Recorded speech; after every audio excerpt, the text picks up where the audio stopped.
যখন নবী সাল্লাল্লাহু আলাইহি ওয়াসাল্লাম নবী হননি, তিনি কেমন মানুষ ছিলেন একটু দেখেন। আমাদের অনেকের বাবা আছে, মা আছে, টাকা পয়সা, ব্যাংক ব্যালেন্স, কোটিপতি সব আছে, তারপরে আমরা হতাশ হয়ে আত্মহত্যা করি, তাই না? নবী সাল্লাল্লাহু আলাইহি ওয়াসাল্লামের বোধ শক্তি যখন হলো, তিনি দেখলেন তার বাবা নাই, এতিম, তার মা নাই, এতিম, দাদার সংসারে মানুষ হচ্ছেন, তারপরে চাচার সংসারে মানুষ হচ্ছেন। দাদার নাম কি? Abdul Muttalib. চাচার নাম কি? আবু তালেব। আবু তালেব এমন একজন ব্যক্তি ছিলেন যিনি জীবনের শেষ মুহূর্ত পর্যন্ত নবী সাল্লাল্লাহু আলাইহি ওয়াসাল্লামকে প্রোটেকশন দিয়েছেন। তাই যারা ইসলামের হেদায়েত এখনো পায়নি, বা যারা এখন ইসলামের বিপরীত শক্তি হিসেবে কাজ করছে, তাদের মধ্যেও যে এমন কেউ থাকবে না যে ইসলামের পক্ষে এসে দাঁড়াবে, এই চিন্তাটা ঠিক না। ওমর রাদিয়াল্লাহু আনহু কিন্তু আগে কি ছিলেন? কাফের ছিলেন, নবীকে হত্যা করতে এসেছিলেন, মুসলিম হয়েছেন না? ইসলামের দ্বিতীয় খলিফা হয়েছেন। খালিদ বিন ওয়ালিদ জীবনে 100টা যুদ্ধ করেছেন ইসলামের পক্ষে, সবগুলোতে জয়লাভ করেছেন। তিনি আগে কাফের ছিলেন না? উহুদের যুদ্ধে তার হাতেই মুসলিমরা শহীদ হয়েছে। হামজা আগে ছিলেন অমুসলিম, পরে মুসলিম হয়েছেন।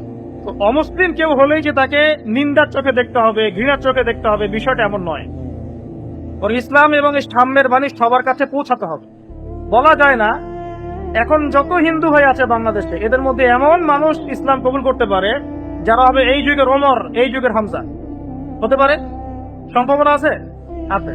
আবার মুসলিমদের মধ্যে এমন অনেক মানুষ বের হতে পারে যারা হবে এই যুগের আব্দুল্লাহ বিন উবাই। নাম শুনেছেন তো? মুনাফিকদের সর্দার। তো হেদায়েত কার তাকদীরে আছে আমরা জানি। এই জন্য সবার প্রতি কোরআন সুন্নাহর দাওয়াতটা পৌঁছাতে হবে আমভাবে। এখানে হিংসা বিদ্বেষের সুযোগ নাই। আসুন, নবী হওয়ার আগে তিনি দেখছেন তার পিতা নাই, মা নাই। তিনি আমাদের মতো অনেক বিলাসী ফ্যামিলিতে জন্ম নেননি, কিন্তু উচ্চ বংশে জন্ম নিয়েছিলেন। বংশটা ছিল সম্মানিত। কোরাইশ। কোরাইশের কোন শাখা বলেন? কোরাইশের কোন শাখায়, কোন গোত্রে? বনু হাশিম। সুবহানাল্লাহ। এমনি হবে না, সিরাতের বই পড়তে হবে। বনু হাশিম গোত্রে। আচ্ছা দেখেন, আমাদের সমাজে অনেকের বাবা মা না থাকলে, টাকা পয়সা না থাকলে, সমাজে প্রতিষ্ঠিত হতে না পারলে আত্মহত্যা করে। নবী সাল্লাল্লাহু আলাইহি ওয়াসাল্লামের মতো জায়গায় থাকলে এখন অনেকে আত্মহত্যা করত, কষ্ট করে বড় হয়েছে। এরপরে দেখুন, তিনি যখন নবী হননি তখনই তার মধ্যে এই চেতনাগুলো ছিল। তিনি এতিমের পাশে দাঁড়াতেন, বিধবার খোঁজ খবর নিতেন, মিসকিনের পাশে দাঁড়াতেন, কখনো মিথ্যা বলতেন না। শত্রু তার কাছে আমানত রেখে যেত, তিনি খেয়ানত করতেন না। মক্কার সমস্ত মানুষ এই কথা বলতে বাধ্য হয়েছে যে তোমাকে কখনো আমরা মিথ্যাবাদী পাইনি। এই জন্যই তাকে আল আমিন উপাধি দিয়েছে। তিনি নবী না হয়েই যে গুণাবলীগুলো অর্জন করেছিলেন, আমরা কিন্তু এখন তার উম্মাহ হওয়ার পরেও সেগুলো অর্জন করতে পারি নাই। তাহলে আমাদের আগে নিজেদের দিকে তাকানো উচিত, তাই নাকি ভাই? আমাদের আগে নিজেদের দিকে তাকানো উচিত। নবী হওয়ার আগেই নবী সাল্লাল্লাহু আলাইহি ওয়াসাল্লাম যে গুণাবলীগুলো অর্জন করেছেন আল্লাহর পক্ষ থেকে, আমরা তার উম্মাহ হওয়ার পরেও এখনো সেগুলো অর্জন করতে পারছি না। আল্লাহ পাক আমাকে আপনাকে সবাইকে তৌফিক দান করুন। এরপর সমাজের এই জাহেলিয়াত গুলো তার কাছে নোংরা মনে হতে লাগলো এবং তিনি এগুলোর প্রতি বিতৃষ্ণা পোষণ করতে লাগলেন। কিরকম জাহেলিয়াত? সমাজটা ভর্তি শিরক দিয়ে, শিরক, স্ট্যাচু ওয়ার্শিপ, কবরের পূজা, মৃত মানুষের পূজা, এগুলো দিয়ে সমাজটা ভর্তি। আমাদের এনভায়রনমেন্টে নাই? আছে। সমাজটা ভর্তি রিবা দিয়ে, রিবা, সুদ দিয়ে ভর্তি। সুদের মধ্য দিয়ে মানুষকে পর্যন্ত দাস বানিয়ে ফেলা হচ্ছিল। এটাই ছিল দাস প্রথার মূল ভিত্তি। তিনি দেখলেন সমাজটা এমন যেখানে মাদকের ছড়াছড়ি। তিনি দেখছেন সমাজটা এমন যেখানে নারীর কোনো মূল্য নাই। কন্যা সন্তান হলে জীবন্ত কবর দেয়া হচ্ছে। মেয়েদের বৈবাহিক কোনো অধিকার নাই, সম্পত্তির অধিকার নাই। তাদেরকে জেলা এবং ব্যভিচারের পণ্য বানানো হয়েছে। অনেকটা আমাদের ওয়ার্ল্ডের মতোই, তাই নয় কি? যাদের দুই চোখ আছে তারা বুঝবে, বর্তমান ওয়ার্ল্ডের মতোই অনেকটা। সমাজটা ভর্তি হিংসা, মারামারি, কাটাকাটি দিয়ে, গোত্রে গোত্রে হানাহানি, এমন একটা সমাজ তিনি দেখছেন। কিন্তু এরকম একটা সমাজের থেকেও তিনি কিন্তু পাপে লিপ্ত হচ্ছেন না, তিনি কিন্তু মূর্তি পূজা করছেন না।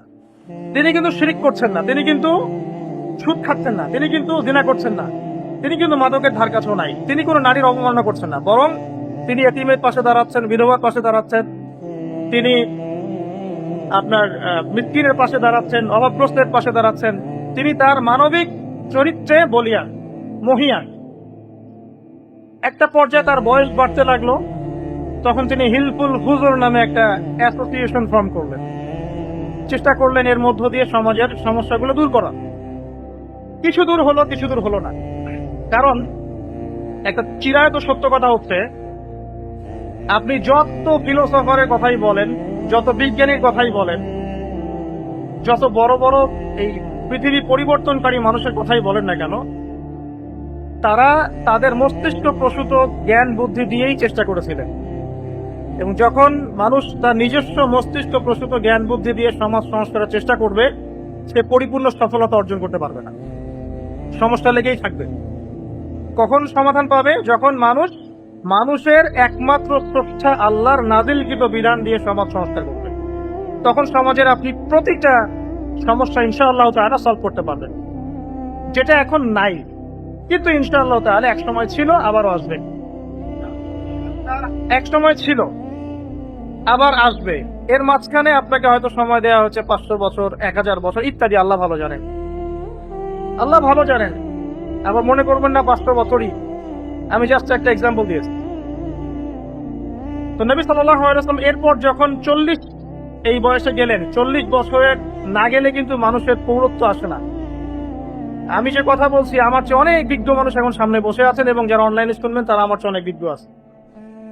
40 বছরের বয়সে না গেলে মানুষের কিন্তু ম্যাচুরিটি আসে না। পুরুষদের কথা বলছি, পরিপূর্ণ ম্যাচুরিটি আসে না। আর বিয়ে না করলেও ভাই আসে না। আর আপনারা তো এখন বিয়ে করতে পারছেন না, অতএব ম্যাচুরিটি তো প্রশ্নই ওঠে না। এই জন্য দেখবেন যুব সমাজ অস্থির, অস্থির, প্যানিক করে, খেলে অস্থির। আজকে এটা ভাল লাগে তো কালকে ওইটা, অস্থির জেনারেশন। তো স্থির হতে হবে। স্থির হওয়ার জন্য ম্যাচুরিটির দরকার আছে, ইলম এবং প্রজ্ঞা হিকমার দরকার আছে, রেসপন্সিবিলিটির দরকার আছে। যখন আপনি ওই লাইফে যাবেন তখন রেসপন্সিবিলিটি আসবে ইনশাআল্লাহ। তখন আপনি ধৈর্য শিখবেন, সবর শিখবেন, মাথা ঠান্ডা রেখে কাজ করা শিখবেন। আসেন, নবী সাল্লাল্লাহু আলাইহি ওয়াসাল্লাম 40 ইয়ার্স যখন চলে গেলেন, আল্লাহ পাক তখন তার উপরে ওয়াহী নাযিল করলেন। সুবহানাল্লাহ। ওয়াহীটা কি? অনেকে মনে করে ওয়াহী কি জিনিস। ওয়াহীর সংজ্ঞা হচ্ছে, ওয়াহী হচ্ছে আল্লাহ কর্তৃক তার মনোনীত বান্দার কাছে তার বার্তা পাঠানো। এখন আমরা সায়েন্সের মাধ্যমে অনেক কিছু ব্যাখ্যা করি, অমুক গ্রহে প্রাণী আছে, অমুক গ্রহে প্রাণ আছে, ওরা সিগন্যাল পাঠাচ্ছে, আমরা পাঠাচ্ছি, এগুলো মানুষ বিশ্বাস করে। আল্লাহ রাব্বুল আলামিন তার এই বান্দাদের ভালোর জন্য, তাদের সংস্কারের জন্য তার পক্ষ থেকে ওহী পাঠাতে পারেন, বিশ্বাস করি না। এটা তো আনসাইন্টিফিক, এই অবিশ্বাসটাই তো আনসাইন্টিফিক। আপনি বিশ্বাস করছেন অমুক গ্রহ থেকে রেডিয়েশন আসছে, রেজ আসছে, সিগন্যাল দিয়ে আমাদের সাথে যোগাযোগ করার চেষ্টা করছে, বলছেন এটা সাইন্টিফিক। আল্লাহ পাক তার বান্দাদের ভালোর জন্য তার মনোনীত বান্দার কাছে তার পক্ষ থেকে মেসেজ পাঠাতে পারে, এটা সাইন্টিফিক। এখন যদি আরেকটা প্রশ্ন নিয়ে আসে যে আল্লাহ মানি না, তাহলে আরেকটা ডিবেট হবে আল্লাহর অস্তিত্ব আছে কি নাই, তাই না? তখন আরেকটা ডিবেটের প্রশ্ন আসবে আল্লাহর অস্তিত্ব আছে কি নাই। আল্লাহ পাকের অস্তিত্ব আছে কি নাই এটা বোঝার জন্য নিজের বডির দিকে তাকালেই হয়। যারা মেডিকেল সায়েন্সে পড়াশোনা করছেন আপনারা আরো ভালো বুঝবেন কিভাবে বডি ফাংশন করছে। এটা নিয়ে ভাবতে ভাবতে দেখবেন ডাক্তাররা বেশিরভাগই দেখবেন নামাজি হয়, মাশাআল্লাহ, ইসলামের বেসিক জিনিসগুলো মেনে চলে। ডক্টরদের দেখবেন দাঁড়িয়ে আছে, সুন্নাহ মেনে চলে, এবং এগুলোকে সায়েন্স দিয়ে ব্যাখ্যা করে। অনেক ডক্টর আমার পরিচিত আছে এমন। তো আল্লাহ পাকের অস্তিত্ব আছে কি নাই, মহাবিশ্বের দিকে তাকান। কোপারনিকাসের সূত্র নিয়ে আপনি পড়ে আছেন, কিন্তু 0.1% যদি 1 ডিগ্রি, 0.1 ডিগ্রিও যদি কোনো গ্রহ একটু ডানে বামে যেত, তাহলে মহাবিশ্ব ধ্বংস হয়ে যেত। এত সূক্ষ্ম গাণিতিক ভাবে পুরো মহাবিশ্বকে ফর্ম করে রাখলেন কে? কেউ না। তখন বলো কেউ না। আপনি বিগ ব্যাংকে বিশ্বাস করছেন যে বিগ ব্যাং এর মধ্যে দিয়ে সমস্ত মহাবিশ্ব সৃষ্টি হয়েছে, কিন্তু এটা কি অটোমেটিকলি হতে পারে? আমাদের ইমাম আবু হানিফা রাহিমাহুল্লাহ একবার এরকম একটা বাহাসে গিয়েছিলেন। তো বাহাসে এথিস্টরা একদিকে, তিনি আরেকদিকে। তো তিনি নাই, সারাদিন তাকে খুঁজে পাওয়া যাচ্ছে না। শেষে তারা মনে করলো যে তিনি হয়তো ভয় পেয়েছেন। তিনি একদম সন্ধ্যার দিকে আসলেন। তাকে বলা হলো যে সারাদিন আপনি কোথায় ছিলেন, আপনি বাসে আসলেন না কেন? তিনি বলেন, আসলে আমি নদীর ধারে গিয়েছিলাম, সেখানে কোনো নৌকা ছিল না, তো বসে আছি, অপেক্ষা করছি, হঠাৎ দেখলাম একটা গাছ পড়ে গেল কেটে। কেউ কাটে না, এমনি পড়ে গেল। তারপর হঠাৎ দেখি কাঠটা অটোমেটিকলি একটা কাঠের ফালার আকার ধারণ করছে। হঠাৎ দেখি ফালার আকার থেকে একটা নৌকা হয়ে গেল। হঠাৎ একটা মাঝি চলে আসলো, হঠাৎ একটা পাল উঠলো, এবং তারপরে আমি নৌকা সাওয়ার হয়ে এখানে বাহাসে আসলাম। তো নাস্তিকরা বললো, এটা কি পসিবল? তখন তিনি বলেন, বাহাস শেষ, আমি জিতে গেছি। যদি এটা পসিবল না হয়, তুমি কিভাবে মনে করলা যে পুরো মহাবিশ্ব কোন স্রষ্টা ছাড়াই সৃষ্টি হয়েছে? সিম্পল। আবু হানিফা রাহিমাহুল্লাহর এত গভীর ফিকহের পাণ্ডিত্য ছিল যে অনেক ইমাম বলতেন তিনি যদি চান একটা কাঠকে লোহা প্রমাণ করতে পারবেন। এত সূক্ষ্ম বুদ্ধি, ফিকহের জ্ঞান জন্য অনেক গভীর জ্ঞান। যাই হোক, ওইদিকে আমরা যাচ্ছি না। নবী সাল্লাল্লাহু আলাইহি ওয়াসাল্লাম কাছে ওহী আসলো, যখন প্রথম যে ওহীটা আসলো সেটা কি? ইকরা বিসমি রাব্বিকাল্লাযী খালাক, সূরা আলাকের প্রথম 5টা আয়াত। এই তো তিনি তখন কোথায় ছিলেন? গারে হেরায়। সেখানে কি করছিলেন? তিনি নীরবে নিভৃত আল্লাহকে ডাকছিলেন যে আল্লাহ, আমাকে সমাজ এই পরিবর্তন করার জন্য কিছু আপনার পক্ষ থেকে দান করুন। এগুলো দেখতে দেখতে তার মধ্যে একটা বিতৃষ্ণা জেগেছিল। আসুন,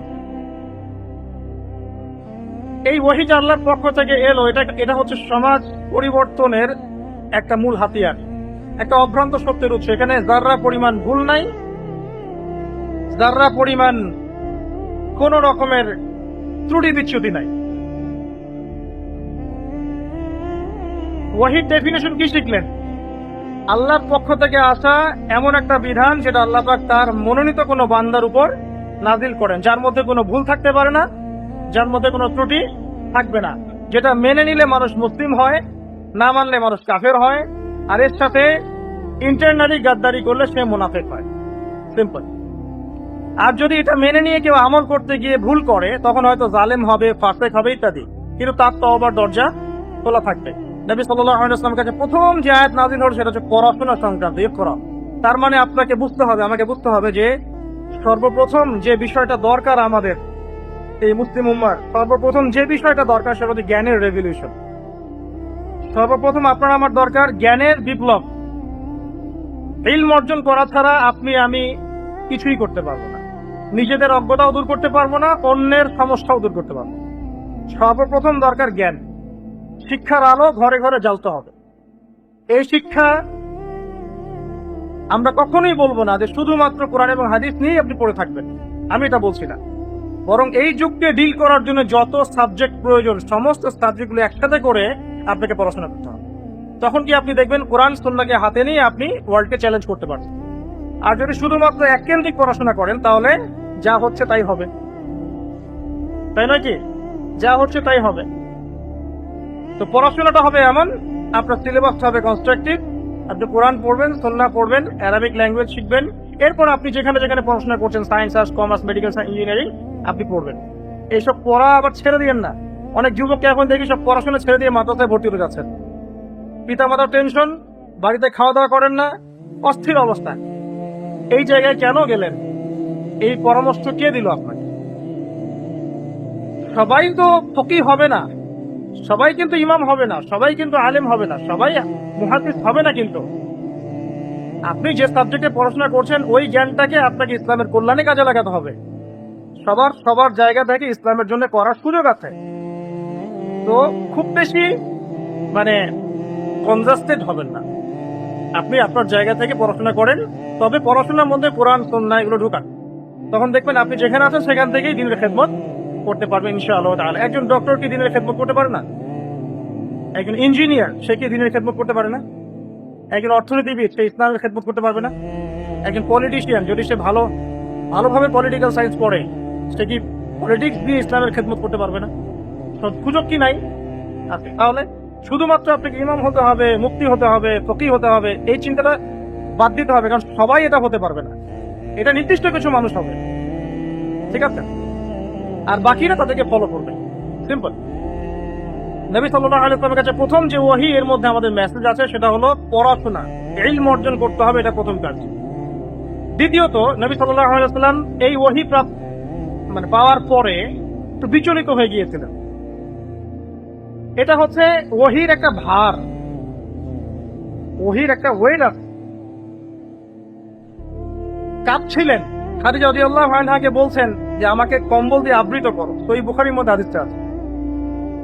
আমি আমার নিজের নফসের উপর ভয় পাচ্ছি, আমি নিজের নফসকে নিয়ে ভয় পাচ্ছি। খাশিতু আলা নাফসি। খাদিজা রাদিয়াল্লাহু আনহা বলছেন আপনি ভয় পাবেন না, কারণ আপনি এতিমের খোঁজ খবর নেন, আপনি বিধবার পাশে দাঁড়ান, আপনি মানুষের কল্যাণ করেন, আপনাকে আল্লাহ পাক লাঞ্ছিত করবেন না, ইনশাআল্লাহ আপনার কোনো ভয় নাই। ঘরে এমন একজন স্ত্রী থাকলে আপনি ইনশাআল্লাহ অনেক বুস্টাপ হবেন দিনের পথে কাজ করার জন্য। তাই বিয়ে করার সময় অবশ্যই দিনদার মেয়ে দেখে বিয়ে করবেন। এবার আসেন, খাদিজা রাদিয়াল্লাহু আনহার বয়স কত ছিল? 40। কোন 25 বছরের সুদর্শন যুবক 40 বছরের মেয়েকে বিয়ে করতে চাইবে, যেটাকে নিয়ে কোনো কথা নবী সাল্লাল্লাহু আলাইহি ওয়াসাল্লামের সমালোচকরা কখনো বলে না? কোন 25 বছরের যুবক 40 বছরের একজন ম্যাচিউরড, তার চেয়ে বয়সে বড় 15 বছরের বড় মেয়েকে বিয়ে করতে চাইবে কোন পুরুষ? আপনি করবেন কি? করবেন না। কি দেখে করেছেন? তার সততা, তার আমানতদারিতা। নবী সাল্লাল্লাহু আলাইহি ওয়াসাল্লামকে ব্যবসা করতে পাঠিয়েছিলেন, তার এই সততা আমানতদারিতা দেখে মুগ্ধ হয়ে খাদিজা রাদিয়াল্লাহু আনহা নিজে প্রস্তাব পাঠিয়েছেন। নবী সাল্লাল্লাহু আলাইহি ওয়াসাল্লাম এই বিয়েতেই প্রমাণ বহন করে যে নবী সাল্লাল্লাহু আলাইহি ওয়াসাল্লাম বিয়েটাও করেছেন দ্বীনের জন্য। অবশ্যই ভালোবাসা ছিল স্বামী স্ত্রীর মধ্যে, অবশ্যই প্রগাঢ় ভালোবাসা ছিল, কিন্তু খাদিজা রাদিয়াল্লাহু আনহা তার সমস্ত সম্পদ দ্বীনের জন্য ঢেলে দিয়েছেন। দেন নাই? দিয়েছেন। আছেন। তিনি কেমন?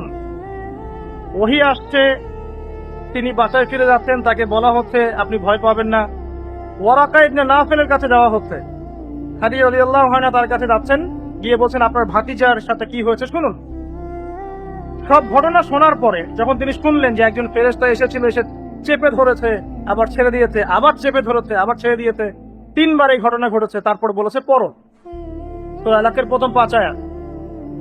তখন ওয়ারাকা ইবনে নাফেল তিনি কিন্তু আগের এই যে আসমানি কিতাবগুলো ছিল এগুলোর পাণ্ডিত্য অর্জন করেছিল। তিনি বলেছিলেন যে তোমার কাছে এসেছে সে ছিল নামুস।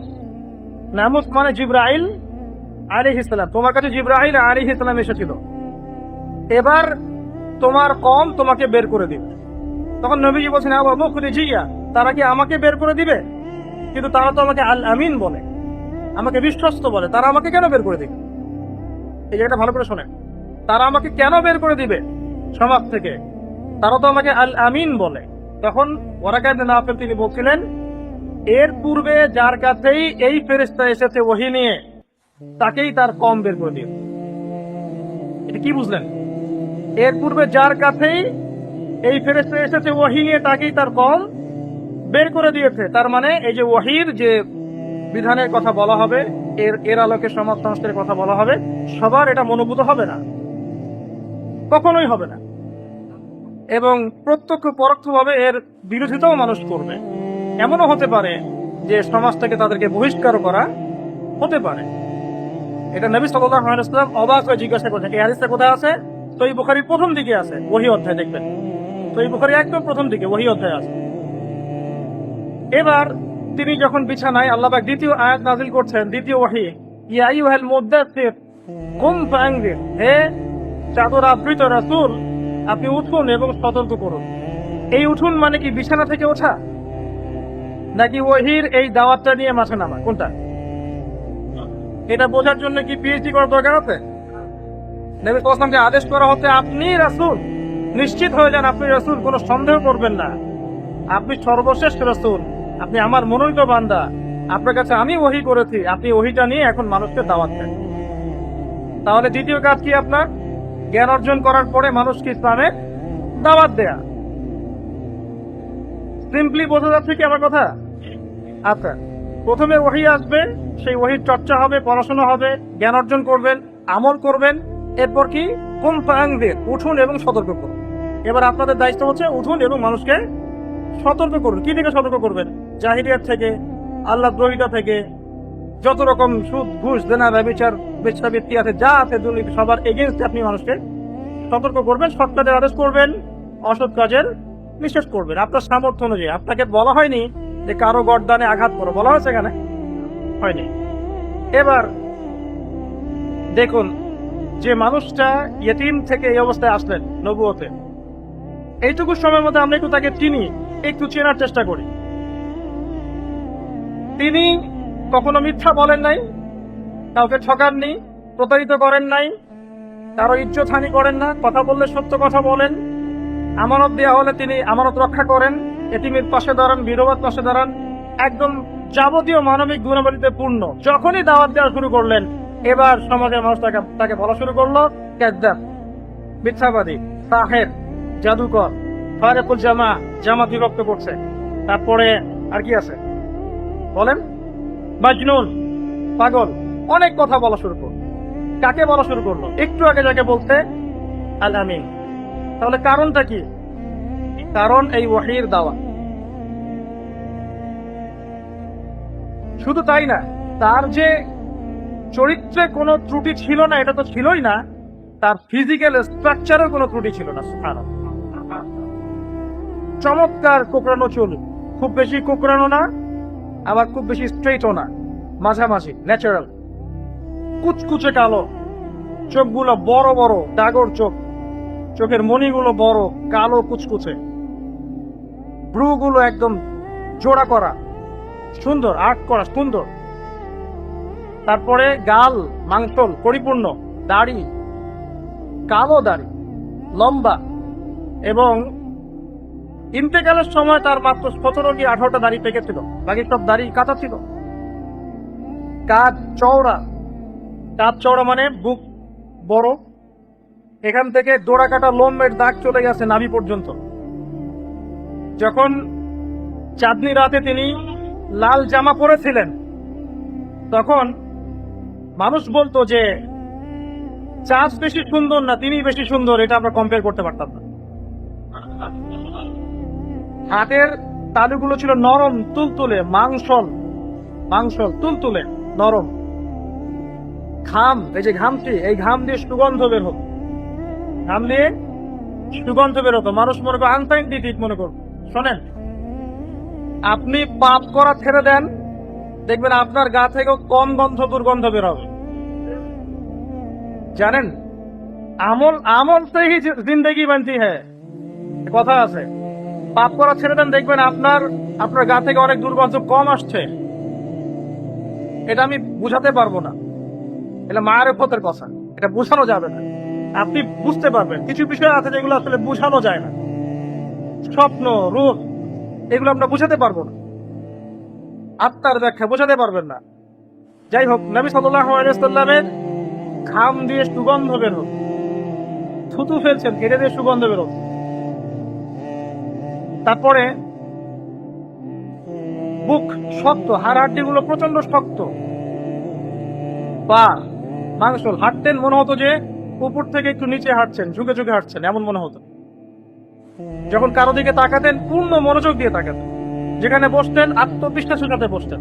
যখন কথা বলতেন খুব বেশি বলতেন না, আবার খুব কম বলতেন না, মাঝামাঝি কথা বলতেন, যেন মনে হতো মুক্তা ঝরছে কথা দিয়ে। একটা বইয়ের নাম বলছি আমি, শামাইল তিরমিজি। এবং তিরমিজি রাহিমাহুল্লাহ বলেছেন, যার ঘরে এই বইটা আছে তার ঘরে যেন স্বয়ং নবীজি আছেন সাল্লাল্লাহু আলাইহি ওয়াসাল্লাম। এখানে সমস্ত বিষয়ে লেখা আছে সুন্দর করে হাদিস দিয়ে, তার পুরো অবয়ব গঠন। আর চরিত্র তো বড় অপেক্ষা রাখে না। আমরা ইউসুফ আলাইহিস সালামের কথা জানি, তাই না? ইউসুফ আলাইহিস সালামের চেহারা সৌন্দর্য দেখে মেয়েরা হাত কেটে ফেলেছে নিজের অজান্তে, তাই না? আর আমাদের নবীজি মুহাম্মদ সাল্লাল্লাহু আলাইহি ওয়াসাল্লামের চেহারার সৌন্দর্য আর চরিত্রের সৌন্দর্য দেখে সাহাবীরা বদর উহুদ খন্দকে শহীদ হয়ে গেল, গর্দান নামিয়ে দিয়ে। আসুন, এই মানুষটা এখন দাওয়াতি কাজ করছেন, সবাই বলছে কাযিব, কাযযাব, ফারিকুল জামা, মাজনুন ইত্যাদি ইত্যাদি। এবার মানুষ তাকে গালি দেওয়া শুরু করছে, তাকে আঘাত করা শুরু করছে, নামাজ পড়লে গায়ের উপরে নাড়িভুড়ি চাপিয়ে দিচ্ছে, কাবা ঘরে ঢুকতে দিচ্ছে না, সামাজিক বয়কট করছে, এদিকে আসতে পারবে না, তোমাদের সাথে বিয়ে হবে না, তোমরা শিয়ারে আবু তলেবে গিয়ে থাকো। ওখানে 3 বছর তারা গাছের ছাল পাতা গিয়ে থাকছেন। এই মানুষটাকে বলা হচ্ছে আনদির আশিরাতাকাল আকরাবিন, হে মুহাম্মদ সাল্লাল্লাহু আলাইহি ওয়াসাল্লাম, তুমি তোমার নিকট আত্মীয়দেরকে দাওয়াত দাও। তাহলে দাওয়াতের প্রথম স্টেজ কি? আপনি আপনার নিজের পরিবারকে আগে দাওয়াত দিবেন। দেখেন তিনি প্রথমে কাদেরকে দাওয়াত দিলেন? আলী রাদিয়াল্লাহু আনহু, ছোট বাচ্চা। তারপরে খাদিজা রাদিয়াল্লাহু আনহা, স্ত্রী, আপন স্ত্রী। আবু বকর সিদ্দিক রাদিয়াল্লাহু আনহু, অনেকটা মিলেমিশে ছিলেন তিনি তার সাথে অনেক দিন, বলতেন যদি কাউকে বন্ধুরূপে গ্রহণ করতেন। উসমান রাদিয়াল্লাহু আনহু, বেলাল আল হাবাশি, আব্দুল্লাহ ইবনে মাসউদ, আব্দুর রহমান ইবনে আউফ, তারপরে সুমাইয়া রাদিয়াল্লাহু আনহা, ইয়াসির পরিবার, খাব্বাব। এই যে মানুষগুলো, অর্থাৎ যারা কাফের মানুষ, জাফর ইবনে আবি তালেব, যায়েদ ইবনে হারেসা, এই সাহাবীদেরকে তিনি দাওয়াত দেওয়া শুরু করলেন। এবার তারা দাওয়াত কবুল করলেন। আবু বকর সিদ্দিক রাদিয়াল্লাহু আনহুর দাওয়াতে আরো অনেক মানুষ ইসলাম কবুল করলেন। ইসলাম তাহলে প্রথম শিখলেন কি? আপনি আপনার কাছের মানুষকে ইসলামের দাওয়াত দিবেন। আগে আপনাকে সমাজে নামতে বলা হয়নি, আগে নিজের পরিবারটা ঠিক করেন, পরিবারের মধ্যে ইসলামটা প্রতিষ্ঠা করার চেষ্টা করেন। তাহলে প্রথমে পড়াশোনা, জ্ঞান অর্জন, আমল, দাওয়াতি কাজ, পরিবার, তারপর আসেন। এবার আস্তে আস্তে যখন দাওয়াত বাড়তে থাকলো তখন অত্যাচার বাড়তে থাকলো। অত্যাচারের তো কোনো সীমা নাই। রোদের মধ্যে নিয়ে যে পিটানো হচ্ছে, পাথর চাপা দিয়ে রাখা হচ্ছে। সুমাইয়া রাদিয়াল্লাহু আনহার লজ্জাস্থানে আবু জেহেল বর্ষা নিক্ষেপ করে হত্যা করে ফেললো। মুহাম্মদ সাল্লাল্লাহু আলাইহি ওয়াসাল্লামকে পর্যন্ত আবু জেহেল আঘাত করেছিল, তার গায়ে নাড়ি ভুড়ি চাপিয়ে দেওয়া হচ্ছে। কত কি করা হচ্ছে। অস্ত্র হাতে নিয়েছিলেন? নেন নাই। এখানে আপনাকে শিখতে হবে, ওখানে কিন্তু অস্ত্র হাতে নেওয়ার কোনো সিচুয়েশন ছিল না। এই কারণে সেখানে সশস্ত্র যুদ্ধের কোনো আয়াত নাযিল হয়। সিচুয়েশন না বুঝেই যখন মুসলিমরা এই কাজগুলো করে তখন ইসলামের জমিন সংকুচিত হয়ে যায়। ওই জায়গায় যদি এরকম কোনো বিধান আসতো তাহলে ওই সাহাবীরাও আর অস্তিত্ব থাকতো না। এবার আসেন, তারা সবর করলেন, ধৈর্য ধরলেন, দাওয়াতি কাজ অব্যাহত রাখলেন। একটা মার্কাজ তৈরি করলেন, তার নাম দারুল আরকাম। কি নাম? আরকাম রাদিয়াল্লাহু আনহুর বাসায় দ্বীনের চর্চা করা হবে। দেখেন ওই সময় কিন্তু দারুল আরকামে দ্বীনের চর্চা হচ্ছে, এখানে আবু জেহেল, আবু লাহাব বাধা দেয়নি। একটা অমুসলিম রাষ্ট্রে, অমুসলিম রাষ্ট্রই মক্কা, আবু জেহেল, আবু লাহাব, তাদের কর্তৃত্ব চলো সেখানে দারুল আরকাম নির্মাণ করা হয়েছে, একটা পড়াশোনা করার জায়গা, দিন তালিমের জায়গা। সেখানে আবু জেহেল, আবু লাহাব কিন্তু কখনো বাধা দেয়নি। আপনি এমন অনেক মুসলিম কান্ট্রি এখন দেখবেন যেখানে ইসলামের চর্চার জায়গাগুলো সব বন্ধ করে দেওয়া। আমি আরেকটা জিনিস নোটিস করেছি, নবী সাল্লাল্লাহু আলাইহি ওয়াসাল্লামের যে 9 বছরের বিয়ে নিয়ে অনেক কথা হয় না, খেয়াল করে দেখেন তার এই বিয়েটা নিয়ে আবু জেহেল, আবু লাহাব, উতবা, শাইবা এরা কোনো কথা বলেনি। কখন বলেছে? কোন হিস্ট্রিতে আছে যে আবু জেহেলের বিরোধিতা করেছে, আবু লাহাব এটা নিয়ে কটূক্তি করেছে? এর দুইটা অর্থ হতে পারে, আমার ধারণা এর দুটো অর্থ হতে পারে। এক, এটা আসলে হয়ই নাই, হতে পারে। দুই, এটা ওই সময় যা ট্রেন্ড ছিল সবাই এরকমই করছে, এই জন্য এটা নিয়ে বলার কিছু ছিল না। তারা তো তাকে কাযযাব বলছে, মিথ্যাবাদী, প্রতারক, সাহের, জাদুকর, জামাত বিভক্তকারী, পাগল, এগুলো বলছে। কি বলতে বাকি রেখেছে তাকে, তাই নাকি? আবু জেহেল, আবু লাহাবরা। কিন্তু আবু জেহেল, আবু লাহাবরাও কখনো 9 বছর নিয়ে কোনো কথা বলেনি। তার মানে দুটো অর্থ হতে পারে। একটা অর্থ হচ্ছে হয় এই ঘটনা ঘটেই নাই, দুই, এটা ওই সময়কার সামাজিক ট্রেন্ড ছিল, সবাই এরকমই করত, এটা কমন ছিল, তাই কেউ কথা বলে। কোনটা বেশি সম্ভাবনা বেশি?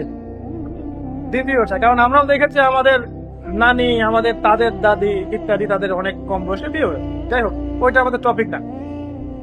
আসুন এবার ওয়াইনদির আশিরাতাকাল আকরাবিন, আত্মীয় স্বজনদেরকে দাওয়াত দাও। সবাইকে তিনি সাফা পর্বতের পাদদেশে দাঁড় করালেন। কোথায়? সাফা কি তাই করেছেন? সাফা মারওয়া কখনো হজমরা করেছেন? আল্লাহ পাক তৌফিক দান করুন আমাকে, আপনাকে, সবাইকে, যেন আমরা শীঘ্রই হজ করতে পারি। তো সাফা মারওয়ায় যখন সাফা পর্বতের পাদদেশে সবাইকে জড়ো করলেন, এবার আত্মীয়দেরকে ডেকে তিনি বলছেন, আমি যদি বলি যে এই পাহাড়ের পিছনে একটা সেনাবাহিনী অপেক্ষা করছে তোমাদেরকে আক্রমণ করবে, তোমরা কি আমার কথা বিশ্বাস করবে? আত্মীয়দেরকে বলছেন, আত্মীয়রা বলছে অবশ্যই বিশ্বাস করবো, কারণ কখনো তোমাকে আমরা মিথ্যাবাদী পাইনি।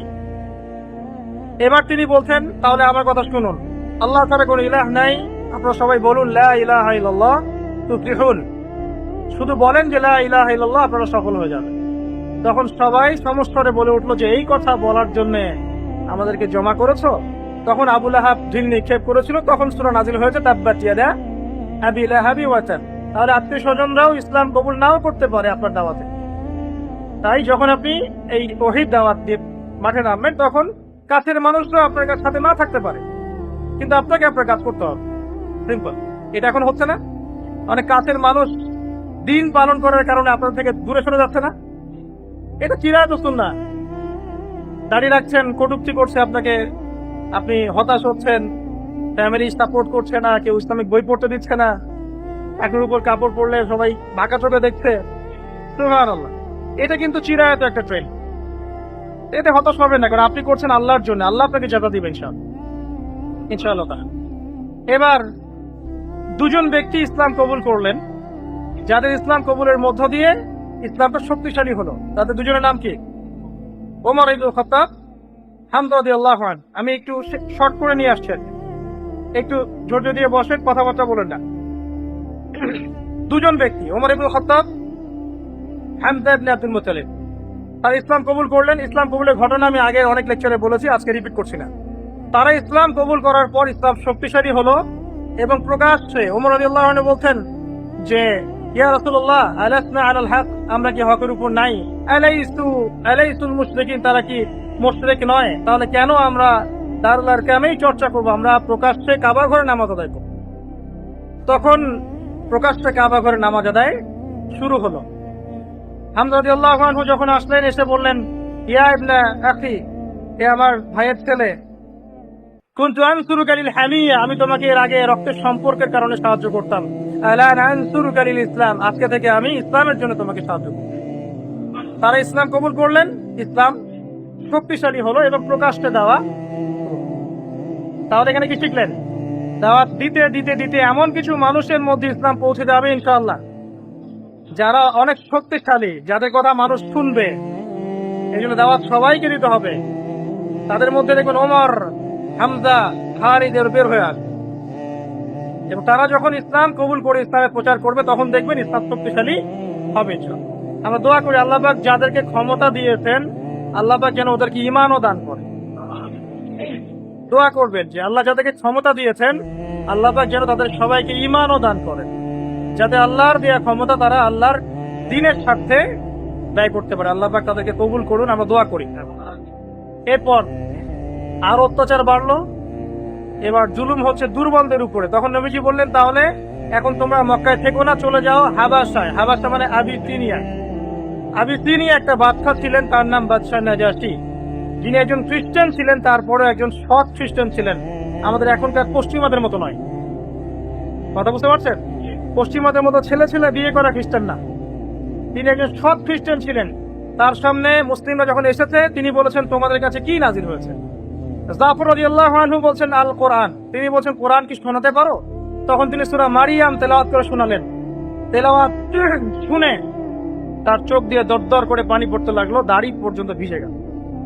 এবং তিনি বললেন ইন্না হাযাল কোরআন, নিশ্চয়ই কোরআন, ওয়াল্লাযী জাআ আলা ঈসা ইবনে মারইয়াম, এবং ঈসা আলাইহিস সালামের উপর যা এসেছিল, এই দুইটা হচ্ছে লা ইয়াখরুজু মিন মিশকাতিন ওয়াহিদা, এটা একটা আলোর দুটো কিরণ মাত্র। কথা কি বুঝতে পারছেন? তিনি বললেন যে ঈসা আলাইহিস সালামের উপর যা এসেছে তাওরাত, ইনজিল এবং আল কোরআন, এটা আলাদা নয়, বরং একই উৎস থেকে এসেছে। তিনি এমন স্টেটমেন্ট দিলেন। পরে তিনি ইসলামও কবুল করেছিলেন এবং তার ইন্তেকাল হলে নবী সাল্লাল্লাহু আলাইহি ওয়াসাল্লাম তার গায়েবানা জানাজার নামাজও পড়েছেন। সুবহানাল্লাহ। তিনি ডাবল নেকি পেয়েছেন, আগের নেকি এবং এই নেকি সব। তাদের কথা সূরা তওবার মধ্যে আছে। আসুন তাহলে প্রতিকূল পরিবেশে করণীয় একটা পেলেন, যেখানে ভালো সিচুয়েশন চলে যেতে বলেছেন, ওখানে যেখানে পরিস্থিতি খারাপ, সেখানে অরাজকতা সৃষ্টি করে ইসলাম শিখায় নাই। তোমাদেরকে আবু জেহেলরা অত্যাচার করছে, চলে যাও আবিসিনিয়ায়, ওখানে গিয়ে থাক।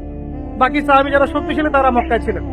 এবার নবীজি গেলেন তায়েফে, যে তায়েফবাসী যদি ইসলাম কবুল করে তাহলে একটা সাপোর্ট পাবো। তায়েফে 3 জন বড় বড় নেতা ছিল, তার নাম হচ্ছে আব্দে ইয়ালাইল,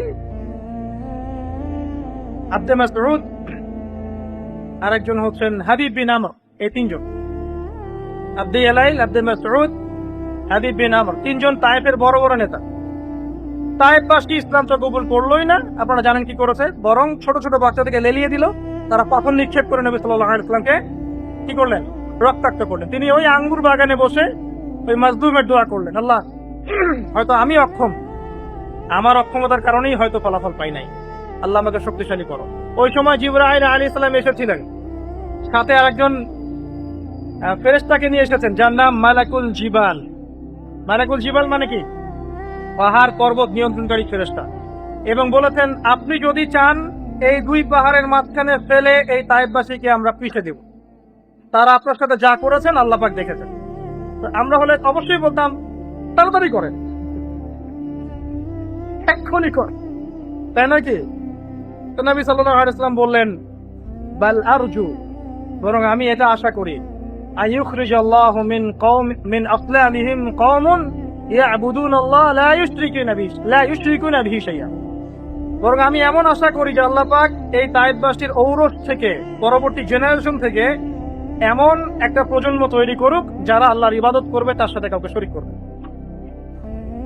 এই মানুষটাকে আপনি কটূক্তি করেছেন, এই মানুষটাকে আপনি গালি দিয়েছেন, এই মানুষটাকে আপনি তুচ্ছ তাচ্ছিল্য করেছেন, এবং এই মানুষের অনুসারীদেরকে আপনি গালিগালাজ করছেন।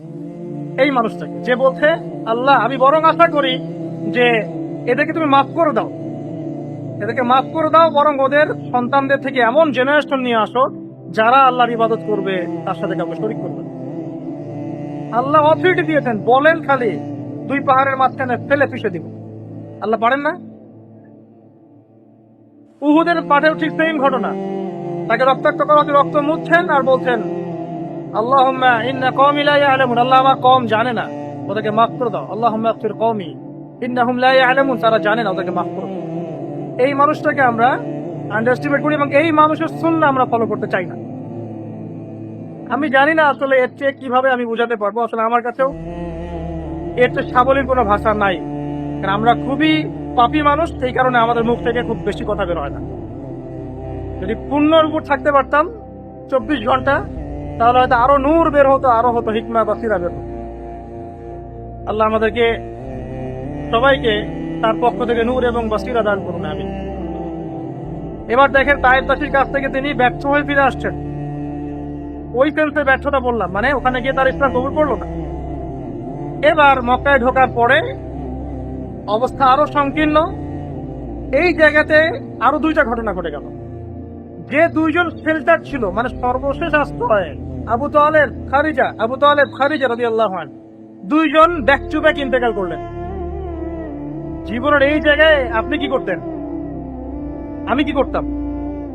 মেন্টালি নবী সাল্লাল্লাহু আলাইহি ওয়াসাল্লাম কত স্ট্রং কি দেখেছেন?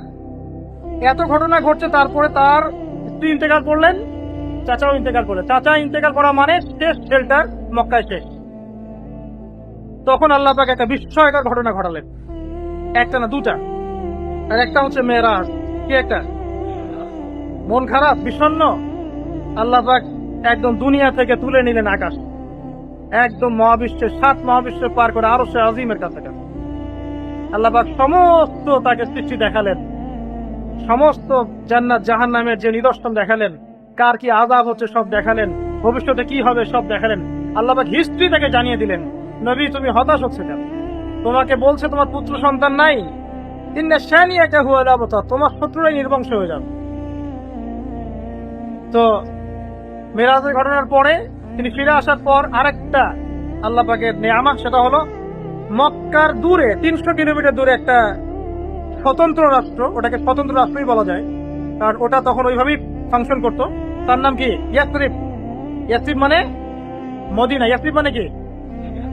ওইখানে থাকতো ইহুদিরা এবং পৌত্তলিকরা। ইহুদির 3টা কওম থাকতো, বনু নাজির, বনু কুরাইজা, আর একটা কি বনু কাইনুকা। এই 3টা গোত্র সেখানে থাকতো। যাই হোক, ওখান থেকে 6 জন যুবক মক্কায় আসলো। কয়জন? যুবকদের এখানে একটা হেদায়েত আছে। ইসলাম সংকীর্ণ, এখন আল্লাহ পাক টেবিলটা চেঞ্জ করছেন। ইসলাম এখন শক্তিশালী হবে আস্তে আস্তে এই জায়গা থেকে। এবং কার হাত ধরে হচ্ছে এবার? যুবকদের হাত ধরে। এবার 6 জন যুবক আসলো, এসে হজের মৌসুম ছিল, তখনও মানুষ হজ করতো, বিকৃত হজ। নবী সাল্লাল্লাহু আলাইহি ওয়াসাল্লাম হজের মৌসুমে দাওয়াত দিচ্ছিলেন। এই 6 জনের নেতার নাম ছিল আসাদ বিন যুরারাহ রাদিয়াল্লাহু আনহু। তিনি এবার নবীজির দাওয়াত শুনলেন। এই 6 জন শুনলো, তারা বললো, আমরা ইহুদিদের কাছে শুনেছি শেষ জামানায় একজন নবী আসবে, আপনি কি সেই নবী কিনা? নবীজি বলেন, হ্যাঁ আমি শেষ নবী, লা নবিয়্যা বা'দি, আমার পরে কোনো নবী নাই। তিনি কুরআন শোনালেন, তার ইসলাম কবুল করলো সুবহানাল্লাহ। এবং 6 জন ফিরে গেল মদিনায়। পরের বছর 12 জনকে নিয়ে আসলো। কয়জনকে? 12 জনকে। এই 12 জনের সাথে নবী সাল্লাল্লাহু আলাইহি ওয়াসাল্লাম একজন সাহাবীকে পাঠালেন, তার নাম মুসআব বিন উমাইর রাদিয়াল্লাহু আনহু। ইসলামের ইতিহাসের প্রথম দায়ী, ইসলামের ইতিহাসের প্রথম দায়ী, যিনি মক্কা থেকে মদিনায় চলে গেছেন ইসলাম প্রচার করতে। তিনি শহীদ হয়েছেন উহুদের মাঠে। তিনি কিন্তু ধনী দুলাল ছিলেন, ধনী দুলাল। এমন পারফিউম ইউজ করতেন যে পারফিউম মক্কায় কেউ ইউজ করতো না, এত দামি।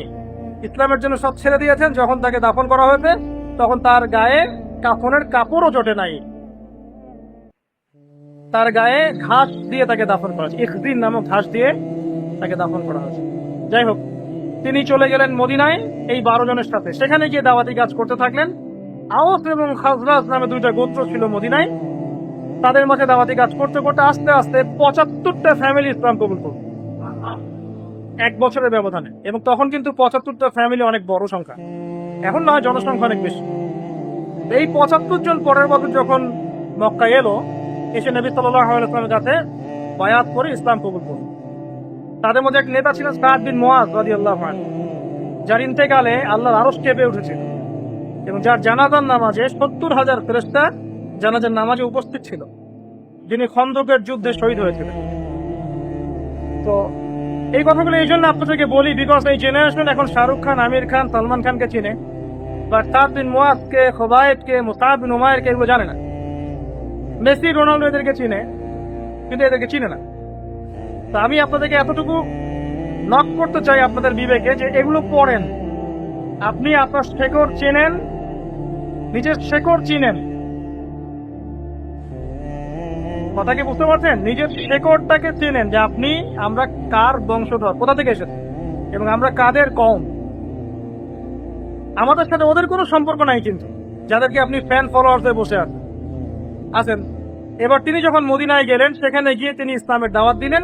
এই বড় কমিউনিটি ইসলাম কবুল করলো। ঠিক তার পরের বছর নবী সাল্লাল্লাহু আলাইহি ওয়াসাল্লাম হিজরত করে মদিনায় চলে গেলেন। ইসলাম কিন্তু চেঞ্জ হয়ে গেল, মক্কায় আর থাকার দরকার হচ্ছে না, মদিনায় চলে গেলেন। মদিনায় গিয়ে তিনি এখন মদিনার স্টেট প্রধান, পুরো জামায়াতের একজন আমির, তাই নাকি? পুরো স্টেটের প্রধান তিনি। তার হাতে এখন ইকোনমিক পাওয়ার, পলিটিক্যাল পাওয়ার, সামরিক পাওয়ার, সব তার হাতে। আল্লাহ পাক কিভাবে পরিবর্তন করলেন দেখলেন? যে মক্কায় তিনি মার খেলেন, মদিনায় গিয়ে তিনি সেখানে রাজা, কিং। সুবহানাল্লাহ। এবার প্রথমে মসজিদ নববী নির্মাণ করলেন। নববী নির্মাণ করে সেখানে তালিম শুরু হলো, নামাজ শুরু হলো, আযান শুরু হলো, কেবলা পরিবর্তন হলো, রমজানের রোজা ফরজ হলো। এদিকে আবু সুফিয়ানরা কি করলো? মক্কায় ছেড়ে দেওয়া যে আমাদের পণ্যগুলো, এগুলো নিয়ে সিরিয়ায় ব্যবসা করতে শুরু করলো। তখন ওই সিরিয়া যাওয়ার জন্য মদিনায় পাশ দিয়ে যেতে হয়। তখন ওই রাস্তায় আমরা এখন আটকে দিলাম, কারণ এটা আমাদের সার্বভৌম অধিকার। তখন রাষ্ট্রের উপরে একটা আঘাত আসতে পারে, এই জন্য এটা মিলিটারি পাওয়ার আমাদের, তখন আটকে দিলাম। এই ঘটনাকে কেন্দ্র করে কি হলো? বদর। যে বদর যুদ্ধে আপনারা জানেন যে মাত্র 313 জন সাহাবী নিয়ে 1000-এর অধিক কাফেরদের বিরুদ্ধে যুদ্ধ করে বিজয় লাভ করা হয়েছে। এটাতে আল্লাহ পাক জয় দিলেন। পুরো আরববাসী জেনে গেল যে নতুন একটা শক্তি এখন রাইজ করছে, একটা কমিউনিটি রাইজ করছে, যে কমিউনিটিকে তাড়িয়ে দেওয়া হয়েছে মক্কা থেকে।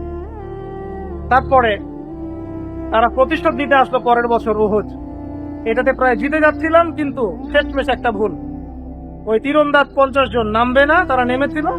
পিছন দিক থেকে খালিদ বিন ওয়ালিদ রাদিয়াল্লাহু আনহু এসে আক্রমণ করে দেন 70 জন মুসলিম শহীদ। এই যুদ্ধের পাশা পাল্টে গেল। আমরা এখানে সাময়িক বিপর্যয়ের সম্মুখীন হলাম। শুধু তাই নয়, নবী সাল্লাল্লাহু আলাইহি ওয়াসাল্লাম নিজেও আঘাতপ্রাপ্ত হয়েছেন, দাঁত শহীদ হয়ে গেছে, পা মচকে গেছে ইত্যাদি।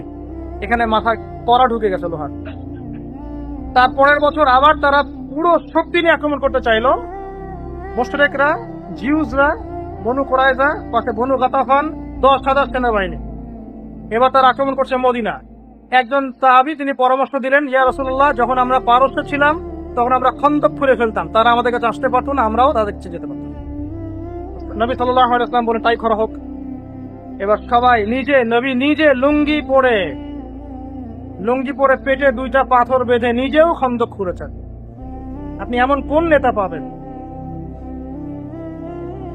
4 হাত করে সবার ভাগ্যে খুঁড়তে হবে, গভীর।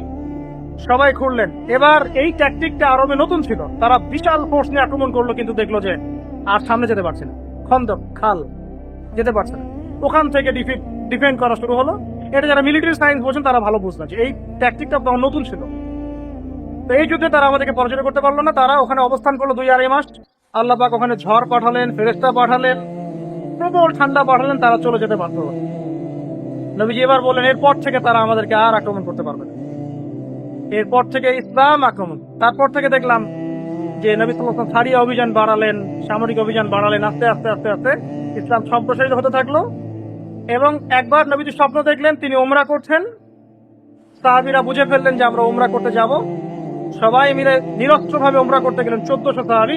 তখন খালিদ বিন ওয়ালিদ রাস্তা আটকে দিলেন, না যাওয়া হবে না। কি করতে হবে? এই বছর আসা যাবে না, পরের বছর আসতে হবে, তাও 3 দিনের জন্য নিরস্ত্রভাবে। আগামী 10 বছর আমরা কোনো যুদ্ধ করব না।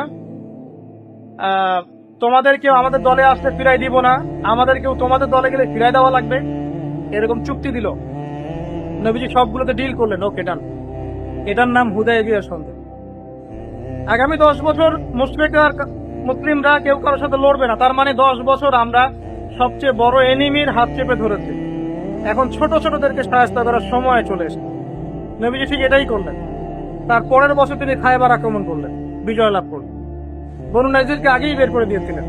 তারপরে পররাষ্ট্রনীতি অ্যাপ্লাই করলেন। রোমের সম্রাটের কাছে দাওয়াত পাঠালেন, কেসরার কাছে পারস্য দাওয়াত পাঠালেন, মিশরের মুকাউকিস তার কাছে দাওয়াত পাঠালেন, আবিসিনিয়ার নাজাশি তার কাছে দাওয়াত পাঠালেন। মানে পুরো বিশ্বে দাওয়াতি কাজ শুরু হলো। তখন চিন্তা করছেন কোন ইসলাম?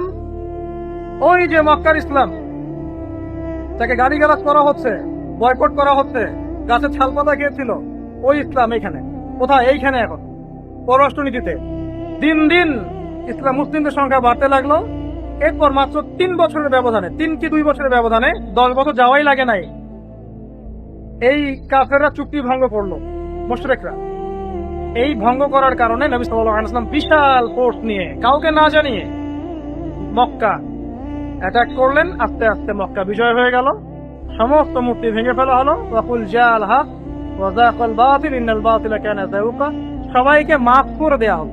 সবচেয়ে বড় কথা, সবাইকে মাফ করে দেয়া হলো। এতদিন শত্রুতা করেছে, তারপরেও মাফ করে দেয়া হলো। নবীজি বলেন, আনতুমুল তুলাকা, তোমরা আজকে মুক্ত। লা তাসরিবা আলাইকুমুল ইয়াউম, তোমাদের প্রতি আমার আজকে কোনো ক্ষোভ নাই, সবাইকে মাফ করে দিলাম। সবাইকে মাফ, আম ক্ষমা সবাই। কোন সামরিক নেতা এটা করে? কোন রাষ্ট্র দখল করার পরে সবাইকে আমভাবে মাফ করে দেয়? সুবহানাল্লাহ। এই মানুষটাকেই তারা ক্রিটিসাইজ করে। আমি দেখাতে যাচ্ছি কোন মানুষকে তারা ক্রিটিসাইজ করে। এরপরে দেখেন, মাফ করতে দেয়া হলোই, বরং তাদের ইসলাম কবুলের সুযোগ দেয়া হলো, সুযোগ। এবং তারা নতুন মুসলিম হলেন, নবমুসলিম হয়ে তারা আবার হুনাইনে যুদ্ধে অংশ নিয়েছে, তারপর তাবুক। এরপরে নবী করিম সাল্লাল্লাহু আলাইহি ওয়াসাল্লাম বিদায় হজ করলেন। আমি শর্ট করছি। বিদায় হজে নবী সাল্লাল্লাহু আলাইহি ওয়াসাল্লাম এক বিশাল ভাষণ দিলেন, 3-4টা ভাষণ, যার মূল কথা ছিল যে আজকে থেকে মক্কার যত জাহেরিয়াত ছিল সব পায়ের তলে পিষ্ট করে দিলাম। কোনো শিরক থাকবে না, কোনো সুদ চলবে না, কোনো মদ চলবে না, কোনো জেনা, ব্যভিচার, নারীর অবমাননা, গোত্রীয় হানাহানি কিছু চলবে না। তোমরা সবাই ভাই ভাই হয়ে যাও। একটা পৃষ্ঠা ইউনাইটেড কম।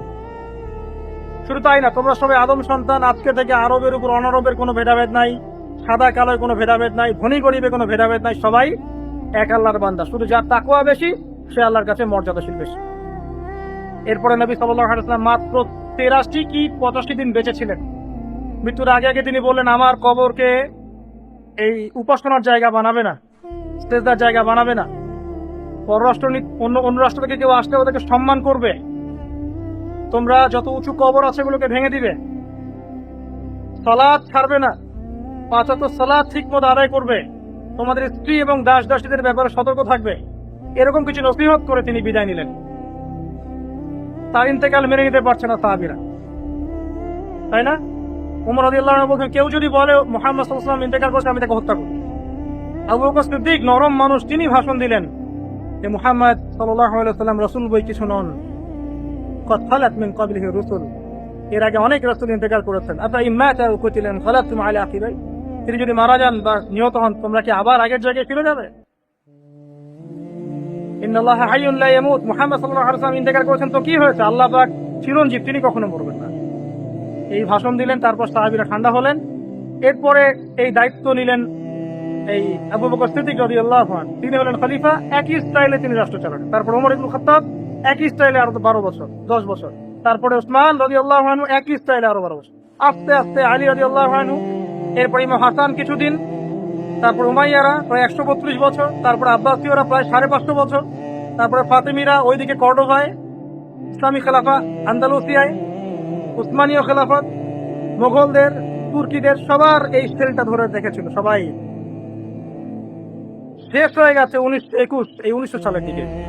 এই বিগত হিস্ট্রি 1200 বছর ঘেটে দেখেন, ওই নবী সাল্লাল্লাহু আলাইহি ওয়াসাল্লাম ওই রেখে যাওয়া ওই ওহীর বিধানের আলোকেই বিশ্বটা চলেছে। আমরা বিশ্বকে লিড দিয়েছি, আমরা বিশ্বকে লিড দিয়েছি, আমাদেরকে কেউ লিড দেয়নি, আমরা লিড দিয়েছি ওদেরকে। আমরা বলেছি যে করের ব্যাপার কেমন হবে, আমরা বলেছি ইকোনমিক সিস্টেম কেমন হবে, আমরা বলেছি পলিটিক্যাল সিস্টেম কেমন হবে, আমরা এটাকে লিড দিয়েছিলাম। বিগত 100 বছরের আগে, first world war, second world ওয়ারের আগের যুগটা দেখেন, হিস্ট্রি পড়েন, দেখেন আমরা কারা। লাস্ট 100 বছর আপনি এগুলো পাবেন না, এখানে আপনি টোটালি ডমিনেটেড। কি কারণ? নাম্বার 1, আমরা জ্ঞান ছেড়ে দিয়েছি। নাম্বার 2, আমরা জ্ঞান অনুযায়ী আমল করছি না। নাম্বার 3, আমরা কোরআন থেকে সরে এসেছি। নাম্বার 4, আমরা সুন্নাহর উপর ইস্তেকামা নাই। নাম্বার 5, আমরা দাওয়াতি কাজ ছেড়ে দিয়ে দুনিয়া পূজারি হয়ে গেছি। নাম্বার 6, আমরা দাওয়াতি কাজ করলেও ব্যক্তির স্বার্থে, দলের স্বার্থে, সংগঠনের স্বার্থে করা শুরু করেছি, আল্লাহর স্বার্থে নয়। নাম্বার 7, আমরা টোটাল ইসলাম পালন করতে চাচ্ছি না, আমরা আংশিক চাচ্ছি। নাম্বার 8, আমাদের সেই শৌর্য, বীর্য, সাহসও কমে গেছে, ধৈর্যও কমে গেছে।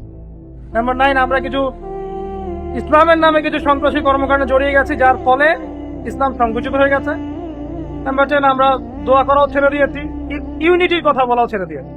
অথচ আমরা সবাই মিলে যে একটা নেশন, আমরা কেউ কারো শত্রু না, এই কনসেপ্ট আমরা থ্রো করতে পারি নাই। যাই হোক, আমি খুব সংক্ষিপ্ত সময়ের মধ্যে আপনাদেরকে নবী সাল্লাল্লাহু আলাইহি ওয়াসাল্লামের রেভলিউশনটা বললাম।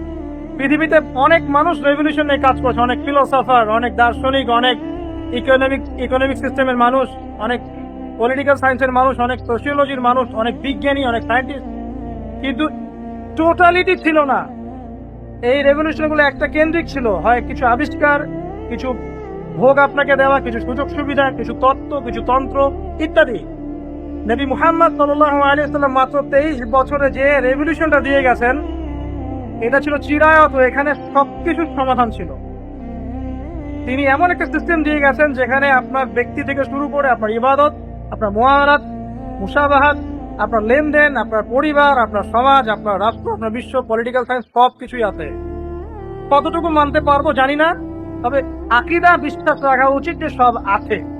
আমি এটাও এনশিওর করছি যে এখন আপনি সব মানতে পারবেনও না, এটা সেই সময় নয়, কিন্তু অ্যাটলিস্ট আপনার বিশ্বাস থাকতে হবে যে এটা আছে ইসলামের টোটালিটির মধ্যে। নবী সাল্লাল্লাহু আলাইহি ওয়াসাল্লাম এর মানদণ্ডেই পুরো সমাজটা সংস্কার করেছেন। এখন আপনি তাকিয়ে দেখেন, এই 23 বছর পরে ওই আরবের মধ্যে কোনো রকমের কোনো জাহিলিয়াত নাই। একটা মানুষ আমাকে দেখাবেন পুরো ওয়ার্ল্ড হিস্ট্রি ঘেটে যে এরকম করে সমাজ বিপ্লব ঘটিয়েছে, একটা মানুষ। আমরা আমাদের নবীকে চিনি নাই, তিনি কে? আমরা তার দেহের সৌন্দর্য জানি না, তার চরিত্র সৌন্দর্য জানি না, তার সুন্নাহর উপর আমলও করি না, তার সুন্নাহর টোটালিটি সম্পর্কে আমরা জানি না। আল্লাহ পাক আমাদেরকে চেনার তৌফিক দান করুন আমাদের নবীকে। আল্লাহ পাক আমাদেরকে বোঝার তৌফিক দান করুন যে আমরা কার উম্মাহ, আমরা কার বান্দা, আমাদের রব কত শক্তিশালী, এবং আমাদের হিস্ট্রি কি, আমরা আমাদের শেকড়টা কি। কি করবেন? 1 মিনিট। ফার্স্ট অফ অল জ্ঞান অর্জন করেন, জ্ঞান অর্জন করেন, জ্ঞান অর্জন করতেই থাকেন। এটা খুব ইম্পর্টেন্ট, জ্ঞান অর্জন ছাড়া আপনি কিছুই করতে পারবেন। আমাদের পিছিয়ে পড়ার অন্যতম কারণ হচ্ছে আমরা কম্বাইন পড়াশোনা করছি না। যে যেখানেই পড়াশোনা করেন কম্বাইন্ড পড়াশোনা করেন, ইসলামিক পড়াশোনা থাকবে, জেনারেলটাও থাকবে। জেনারেল বাদ দিয়ে শুধু ইসলামিক নিয়ে পড়ে থাকবেন না, আবার শুধু ইসলামিক বাদ দিয়ে জেনারেল নিয়ে পড়ে থাকবেন। দুটোর মধ্যে কম্বিনেশন নিয়ে আসে। 3, যতটুকু শিখেছেন আমল করার চেষ্টা করেন। 4, সবর করেন, ধৈর্য ধরেন, উগ্রপন্থীদের কাতারে নাম লেখাবেন না। তাহলে কি হবে? ইসলামের উপকার করতে গিয়ে আপনি ক্ষতি করে ফেলবেন। কোনো প্রয়োজন নাই। অনেক সময় অনেক বছর পরে গিয়ে বদল হয়েছে, অনেক দেরিতে। এই ইনিশিয়াল স্টেজগুলো কিন্তু আপনি পার করেননি এখন। তারপর পরিবার গঠন করেন। আর কি করবেন? হালাল রিজিক তালাশ করেন। রিজিক হারাম, ইবাদত কবুল হচ্ছে না। আর কি করবেন? আপনি আপনার সাধ্য মতো দাওয়াতি কাজ করেন। যেটা যতটুকু জানেন এতটুকু দাওয়াতি কাজ করেন। এখানে সাম্প্রদায়িক হবেন না। নিজের স্বার্থে, নিজের দলের সাথে, নিজের সংগঠনের সাথে, আল্লাহর সাথে দাওয়াতি কাজ করেন। আর কি করবেন? ইউনাইটেড করার চেষ্টা করেন, উম্মাকে বিভক্ত করবেন না। আমরা এখন বিভক্তিতে বেশি বিশ্বাসী। আমরা সবাই মিলে একটা উম্মা। পলিটিক্যালি আমরা বিভক্ত না, আমরা উম্মাগতভাবে বিভক্ত না, আমরা সবাই মুসলিম। আমরা যারা আছি সবাই মুসলিম আমাদের দেশে। আমাদের উচিত না আমাদের আপোষে কোনো ইখতলাফে যাওয়া, বরং ইখতলাফ গুলোকে আমাদের টেকনিক্যালি অ্যাভয়েড করা উচিত এখন। বিকজ এখন ওই যুগ না যে ইসলামের একদম খেলাফা বাস্তবায়িত আছে, সামান্য ভুল হলেই ধরতে হবে। বিষয়টা এমন নয়। এখন তো কিছুই নেই আমাদের হাতে, কিছুই নাই। তারপর আল্লাহ পাকের এই দিনটাকে ভালোবাসুন। দিনটাকে এগিয়ে নেওয়ার জন্য আপনি আপনার সামর্থ্য অনুযায়ী কথা বলতে পারলে কথা বলেন, লিখতে পারলে লিখেন। আপনাকে আল্লাহ পাক অর্থ সম্পদ দিলে মসজিদ মাদ্রাসা কিছু নির্মাণ করেন, কিছু একটা করেন, এতিম প্রকল্প করেন, বিধবাদের কোনো প্রজেক্ট করেন, মানব সেবামূলক কোনো কাজ করেন। ইসলামের সৌন্দর্য বিশ্ববাসীর সামনে ফুটিয়ে তোলেন। ইনশাআল্লাহ তাআলা গ্যারান্টিড, এটা কোরআন এবং সুন্নাহ ঘাটলে এটা গ্যারান্টিড যে ইতিহাস শেষ হবে মুসলিমদের হাতেই। এটা লিখিত হয়ে গেছে, এটা আল্লাহ পাক লিখে রেখেছেন। যদি আল্লাহ পাক লিখে রাখেন, কেউ কেউ এটাকে পাল্টাতে পারবে? হয়তো আমি থাকবো না, হয়তো আপনি থাকবেন না, হয়তো আপনার সন্তানরাও থাকবে না। আর একটা জেনারেশন হয়তো বা আসবে যারা ইনশাআল্লাহ ওই সময়টা দেখে তারপর দুনিয়া থেকে যাবে। এটা হবেই। ইতিহাসটা শুরু হয়েছে নবীদের দ্বারা, শেষও হবে একজন নবী দ্বারা। তার নামই ঈসা ইবনে মারিয়াম, এবং তিনি কোনো নতুন শরীয়ত নিয়ে আসবেন না, বরং এই শরীয়তটাই আবার ইম্পোজ করবেন ইনশাআল্লাহ। আল্লাহ পাক আমাদের সবাইকে, যদি ভাগ্যে থাকে, আল্লাহ পাক সেই স্বর্ণালী দিন দেখে যাওয়ার তৌফিক দান করুন।